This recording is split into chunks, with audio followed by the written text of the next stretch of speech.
Everything happened at once. The police waited for backup. Brian made it out of the building and headed across the property towards the gate. Bindi and Hannah tried to follow on foot, but he was too fast for them. Mike ran off to find other staff members to help.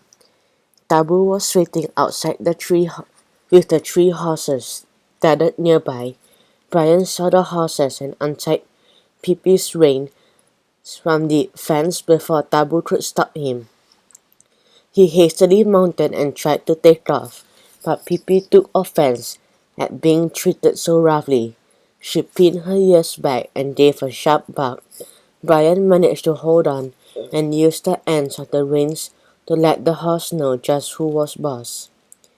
Pippi took off at a gallop in the direction of the gates. Tabu, Hannah called out, there is no time to explain. You have got to stop the man. Tabu jumped on his horse and took off after Brian. Robert was watching the chaos from the branches of a baobab tree by the entrance to the park. Just as Brian and Pippi cantered past the front gate, Robert let something drop from the tree. From out of the corner of his eyes, Brian noticed an enormous, hairy spider crawling on his shoulder. He let out a yelp and lost his balance. Pippi spooked and shit to one side. Brian went tumbling into the hot, dusty dirt, landing heavily on his bottom. A family of meerkats who had been watching the events broke into an animated series of barking and chattering. Here was the best entertainment they had seen in ages. Tabu caught up and jumped down to stand next to Brian, who was too winded to move. The police car pulled up alongside them, and the officers helped Brian to his feet, taking the camera from around his shoulders. Within half an hour, the police had taken statements and arrested Brian, handcuffing him and driving him to the local police station. Mike and the other staff gathered around Bindi and Hannah. Mike shook Bindi's hand vigorously. It is not every day two young girls topple a dirty business and save the day. Thank you, Bindi. Thank you, Hannah. It is our pleasure, Mike, replied Bindi on both girls' behalf.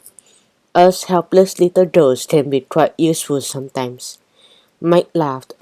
He looked over at Robert, who was still up in the tree, looking smug. And I have to say, Bindi, your brother is one heck of a shot when he comes to the old spider job. He gave them a parting smile and moved over to Terry and Kirsten to explain the situation more fully. Hannah and Bindi were now feeling seriously tired. They wandered slowly over to the baobab tree and Robert. They gazed up at the thick trunk and branches. Robert let out a mournful squeak. What's up, little buddy? I can't get down. Bindi looked at Hannah with a wink. We could help you if you promise not to give me any more eight-legged presents. Robert stared down at his big sister and thought about the offer. Actually, it's okay, he grinned mischievously. Anyway, the view's great up here. The tiredness retreated as Bindi remembered she had been itching to climb a baobab tree from the moment she landed in South Africa. She took over at Hannah. If you can't beat them, you may as well join them. As the two girls scrambled up the tree to join Robert, they retreated to an incredible view, completed with giant sable antelope grazing contentedly in the park.